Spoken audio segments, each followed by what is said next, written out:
est le plus fort du verse et de très loin. Le vieux Takamura est une anomalie. Ozuki et sa bande le décrivent même comme une entité apparue de nulle part car beaucoup trop fort pour être un simple humain. Et avec tout ce que je vous ai dit depuis tout à l'heure, le fait qu'un individu faisant des prouesses telles qu'elles soient jugées comme inhumaines semble fou, surtout dans l'univers de Sakamoto Days.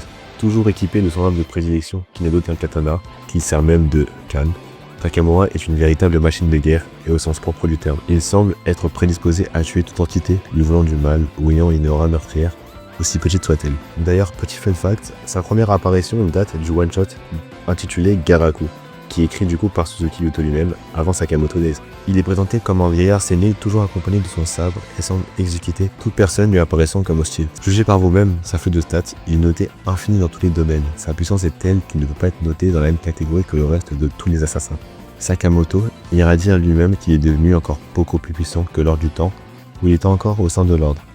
Et c'est pour ça que ça me paraît logique qu'il soit à la première place du top, voire même du verse.